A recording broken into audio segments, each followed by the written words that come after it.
I'm Bia, and welcome back to Kardec Ready for Teens. Today we are going back to our normal routine of going through the Spirits book together because last week we took a break when we took the time to have our day of prayer instead as a Kardec Radio as a whole and as a country and a world that we took this day to pray, so we didn't have a show last week. So this week we're going back to where we left off 2 weeks ago. So if you remember back 2 weeks ago, or maybe if you don't, which is fine, because that was a while ago and I know a lot of stuff happens in that time, maybe even go back and listen to it, or even listen to the MP so you're back in the right track of things. So 2 weeks ago we started reading question 222, which it wasn't really a question exactly.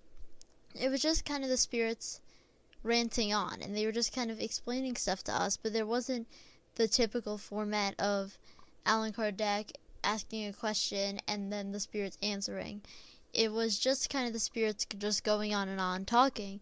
So we were taking it piece by piece and going through what they were saying, but it is a very long question. So we got through almost half of it. So today we're going to get right to that and continue it and hopefully get to the end of that question by the end of tonight. And also just a reminder that what we were talking about is the plurality of existences. So more than one life is what we were talking about, really. So we're going to pick up right where we left off. And if you're following along in this newer edition of the book, it's on page 188. And they say, if there is no reincarnation, then it is obvious that there can only be one corporeal existence. Thus, if there is only one corporeal existence, then the soul of each individual must be created at birth, unless we accept the pre-existence of the soul. However, if that were the case, then we would have to ask what the soul was before birth, and if such a pre-existent state would not comprise an existence of some kind or another. There is no middle ground. Either the soul existed before the body, or it did not. If it existed, what was its situation? Did it or did it not possess self-awareness? If it did not, that would be about the same as saying it did not exist at all. However, if it did, was it individuality, progressive, or stationary? In either case, what is its situation when it is joined the body? According to the common belief, which assumed that the soul is born at the same time as the body, or likewise, that incarnation can possess only negative faculties, we must ask the following questions. And so before we get to those questions, let's just talk about what they said a little bit. So, if we remember back to 2 weeks ago, they were kind of putting out theories and ideas that aren't spiritists, that they have just been theories and ideas that have been around for a long time, or maybe they're new coming ideas, and they're kind of saying, okay, this is why some people think this, but this is why we don't agree with what they're thinking exactly. And so here they're saying that they're talking about reincarnation. So they're talking about, okay, some people say that they don't believe it. They don't think that there's reincarnation. So if there's no reincarnation, that means that this life that we're in, this corporeal life that we're in right now, that's it. So if that's it, now it comes to the question, so what about the soul? Did the soul come to existence at the same time? Was it created at birth? Or did it exist before? Because if it existed before, then technically, whatever it was doing before, that would be some sort of life before this corporeal life. So then we're saying, so if it was, so the soul, did it have self-awareness? Did it know, like, who it was, what it wanted to do on Earth or on any other planet? Because if it does have self-awareness, then that would kind of be like another life itself. Or if it didn't have self-awareness, then basically it was just created at birth to begin with. So we're talking about really the question of, if reincarnation, if we don't believe in reincarnation, then how would you look at these other things? And so then they go on to say that where we left off before, where they're saying, according to the common belief, which assumes that the soul is born at the same time as the body, Or likewise, that before incarnation it possesses only negative faculties, we must ask the following. 1. Why does the soul display aptitudes that are so different from and independent of the ideas acquired by education? So they're saying, okay, so for people who are thinking that the soul is born at the same time as the body, for people who think that this is happening at the same time, or if it's before it's only negative qualities, then why, a question that we have to ask ourselves, that why, if no matter how good their education is in this life, that they still might not be the best person, that there still might be negatives, that it doesn't matter the education, because sometimes the education doesn't really change the person. So if it was only in this life and we all were just created like simple and ignorant right on this life, then why wouldn't we learn all the ideas that we were educated? Why would we be so different from what we learned in school and at home? Question 2. Why do some very young children display an extraordinary aptitude for a particular area of knowledge, while others are left in the mediocrity through their entire lifetime? So how come, so if the soul is created right at birth too, then how come some kids are child's prodigies and they can play the piano amazingly at the age of 5, or they're very intelligent, while some may never know how to play the piano like that in their whole entire life? So how do you explain that if the soul was created? So that's a question to keep in mind. Another question to keep in mind. Question 3. Why do some children seem to be endowed with inborn or intuitive ideas that are lacking in others? So this is another thing that we were saying, that your education and what you're thinking and what you're feeling, if we all were the same and we all went to the same schools and we all got the same education, we would all be thinking the same thing. We'd be going through the same path, we'd know the same stuff and have the same skills. But some people, they have different thoughts and ideas, and how do you explain that if the soul was just created at birth and we all have gone through the same exact stuff? Question 4. Why do certain children demonstrate precocious impulses towards vices or virtue, or innate sentiment of dignity or meanness that contrasts so likely with the environment into which they have been born? So all they're trying to say is that how come then that some people are the completely opposite of where they're born? So maybe a child is born in very terrible conditions, but they end up being really smart and really nice and moral, and they have all these good qualities even though they grew up so harsh. Or why, if they grew up in a great condition, in a great life, they are still doing bad things? So why would that happen if the soul was just created at birth? Wouldn't we just follow what it's happening in our surroundings? Question 5. Why is it that some individuals, regardless of their education, are more advanced than others? So what they're saying is that if we were all created, if our soul was all created right at birth, then our education would all be the same. There shouldn't be a big difference in people that are super smart and people that are not. Question 6. Why are there both uncivilized and civilized people? If we look at Hottentot baby at birth, raise it, and then send it to one of our most renowned schools, could we make it into a Laplace or a Newton? So here what they're saying is that, if they took a baby from Hottentot, there's a footnote which is like a member of any group of pastoral people, so like in South Africa, so these kind of people.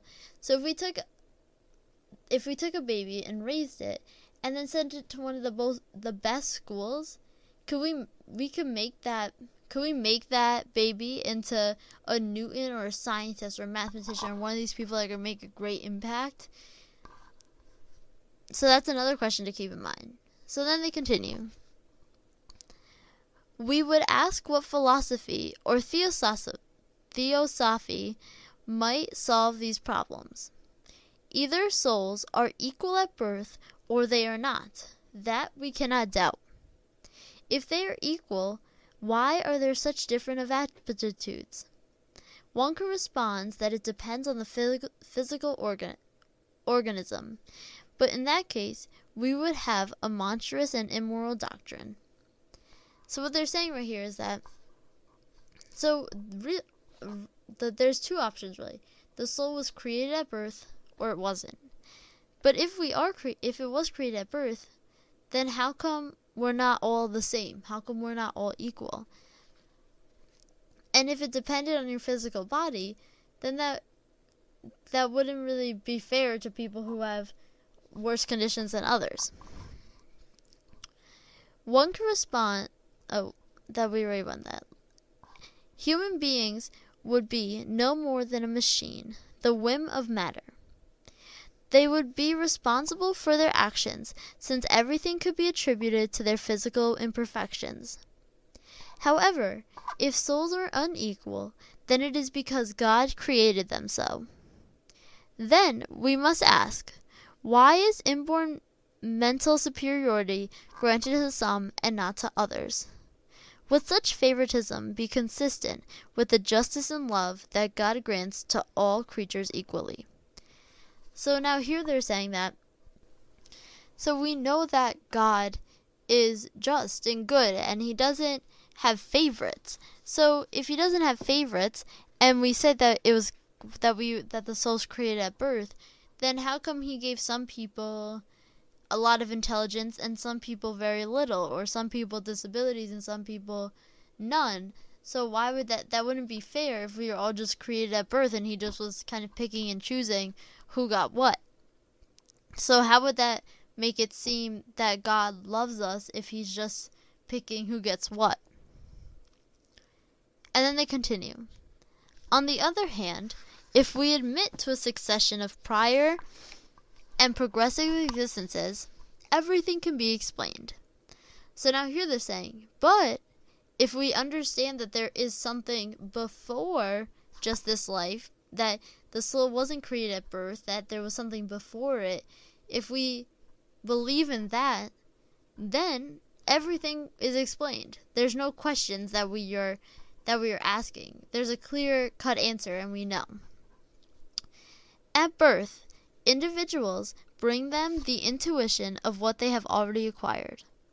They are more evolved or less, so according to the number of lives they have lived, or according to how near or far they are from the starting point. It is exactly like in a group of individuals of all ages, wherein each one has developed according to the number of years he or she has lived. Successive lives represent for the life of the soul what years represent for the life of the body. For example, on the same day, bring together 1,000 individuals ranging from 1 to 80 years old. Now suppose that some sort of veil has been mysteriously casted over all their previous days, so that you unwittingly believe that all of them were born on the same day. You would naturally ask why some are bigger and some are little, why some are old and some are young, why some are educated and others are still ignorant. Nevertheless, if the cloud hiding their past were removed, if you were to suddenly realize that they have lived for longer or shorter amounts of time, then everything would be explained. So, I don't know if you guys understood this example, but it is a really good example. So what they're saying is, they're saying right here that if we do believe in the beginning, if we do believe that there's a reincarnation and that our different progress and why some people have more intelligence while others have less, or some people have a disability while some don't have it, if we understand that it's from our past lives and from what we have already gone through or what we haven't gone through yet, then it makes more sense to us why we have these differences and why we aren't all the same. So the example is saying that, let's say we get people from 1 to 80 years old. So you have a baby and you have someone that's old. And just in our day-to-day lives, the older people, we know that they've gone through more, so they've learned more, they've experienced more, so we find them more knowledgeable, right? The old people, that's kind of gone throughout society, that the old people are more knowledgeable because they've lived longer. So let's say now, so we have an infant, a teenager, a 40-year-old, an 80-year-old, and then all these people, but then all of a sudden, let's say there's like some kind of thing, you can't see them. So all you can see is their intelligence, and you think they're all the same age. You think they were all born at the same time. So if you look at them at their state, at that exact stage in their life, one of them's an infant that doesn't really know anything. One of them's a teenager that might be a little bit rebellious, might not fully understand, might be making some mistakes. One of them is really old and has gone through, I'm not that you don't know he's old, but one of them has a lot of knowledge. So without knowing the ages, it makes it seem unfair. How come that guy knows so much when that other one has no idea about anything? So it seems unfair. But when we look at their ages, when we see that, oh, they've experienced more, they've learned more, that's why they're more advanced, then it makes sense. God, out of divine justice, could not have created some souls more advanced and others less. With the plurality of existences, the inequality that we see displays nothing contrary to the strictest equity. There seems to be inequality merely because we see the present only, and not the past. Does this argument rest upon some theory, some gratuitous supposition? No, because we start from a patent, incontestable fact. The inequitable of aptitudes and intelligent and moral development. We have found that this fact cannot be explained by any current theory, whereas a new theory gives it simple, natural, and logical explanation. Would it be rational to prefer the one that explains nothing to the one that explains everything?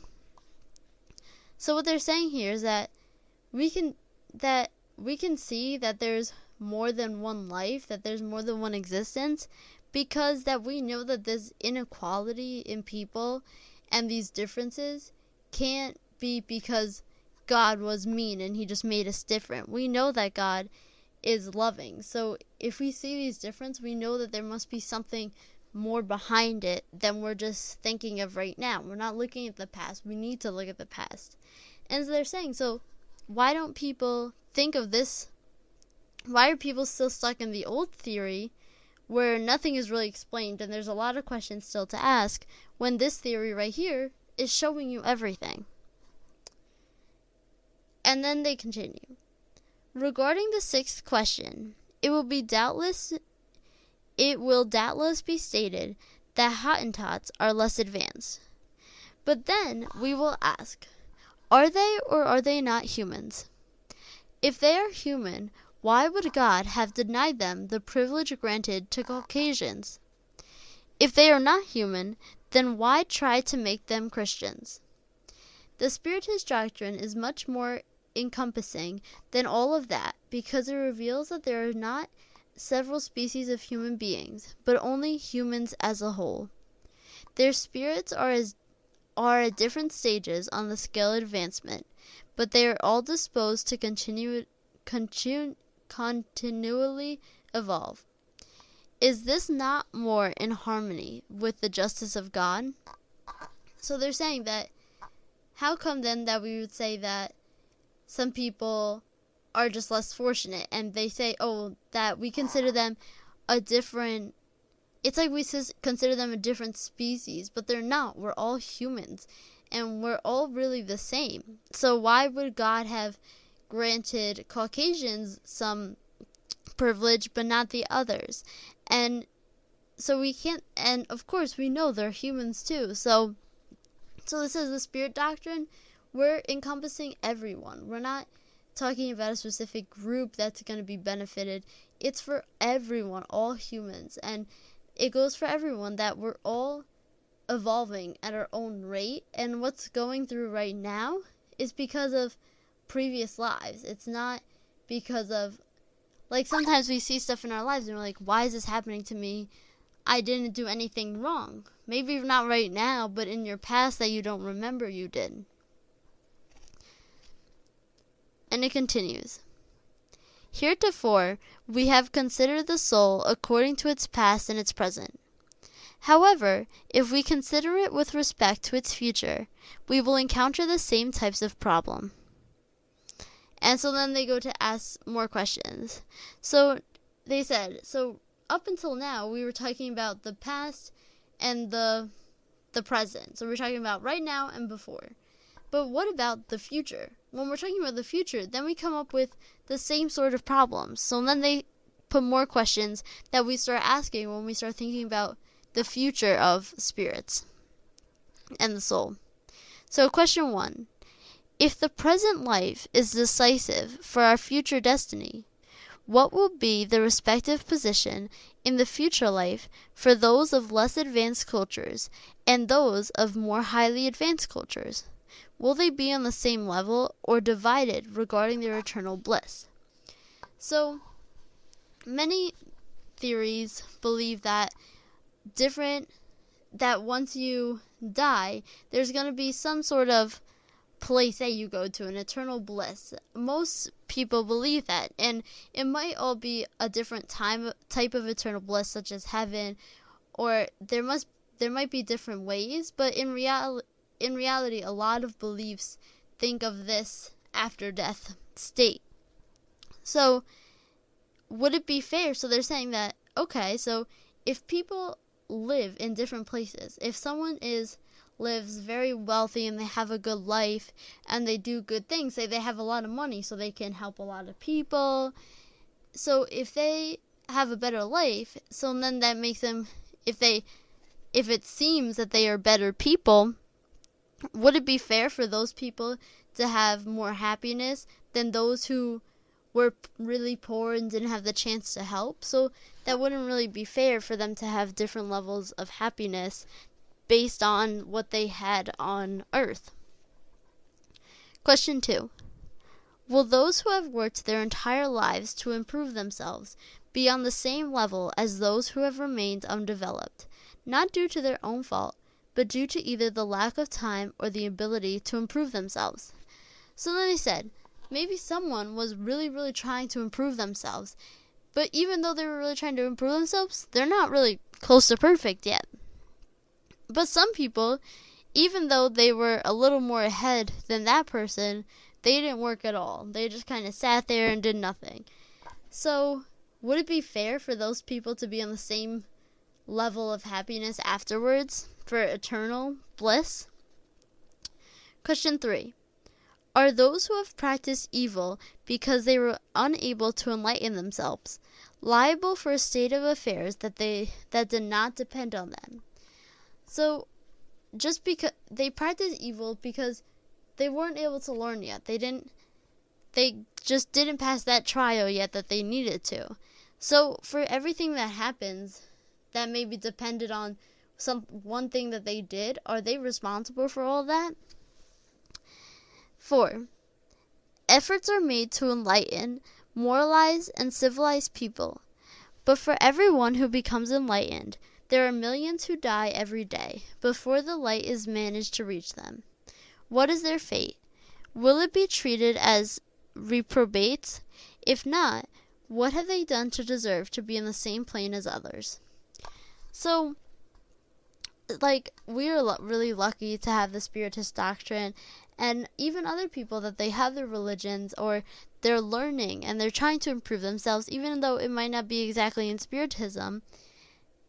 Is it fair, they're saying then, for people who weren't able to find Spiritism? Like right now, we are just really starting to get Spiritism in English, so maybe a lot of people who speak English they don't know about Spiritism, they don't have that available to them, or people in Asia, they don't have Spiritism available to them. So would it be fair to to put people in a lower place, but maybe they just didn't have the chance to learn because they didn't know about it. They didn't have that in where they were living. But would it also be fair for them to just be like, oh, okay, you didn't have the chance, so you can automatically just jump a couple steps instead of going through and learning like everyone else did? So that wouldn't be fair either way, really. So question 5. What is the fate of children who die at a very early age before having done either good or evil?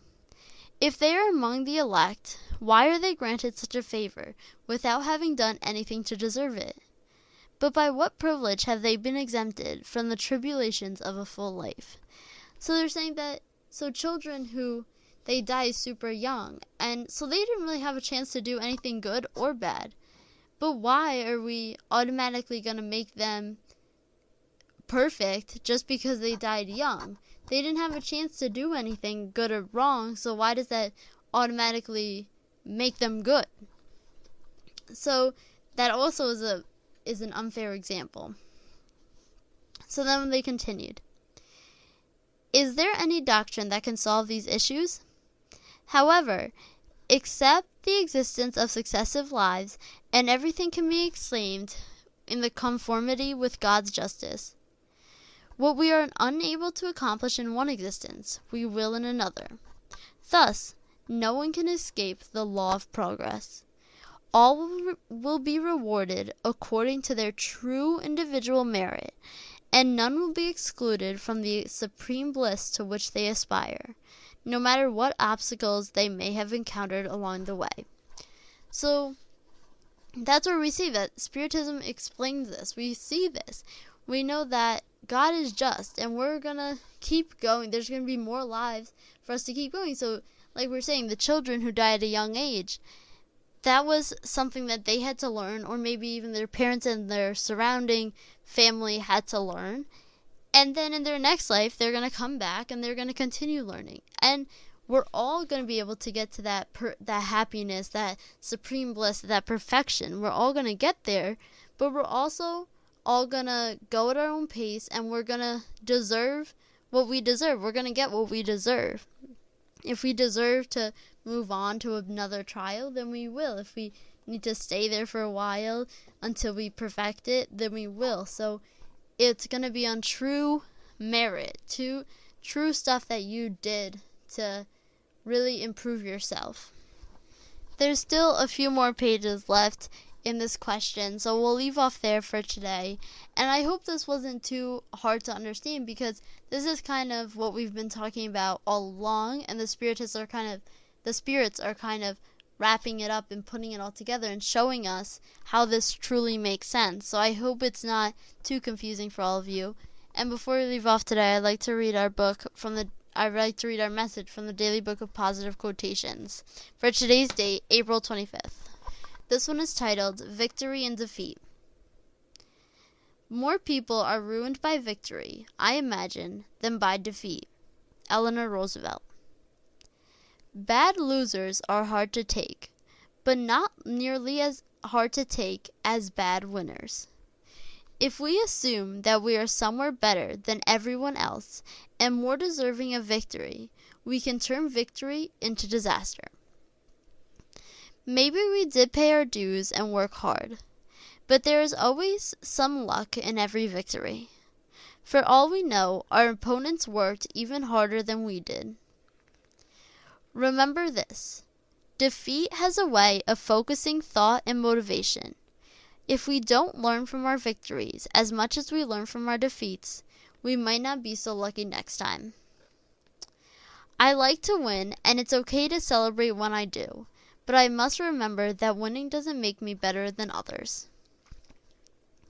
I'm Bia, and this has been Cardiac Radio for Teens. Thank you all for listening.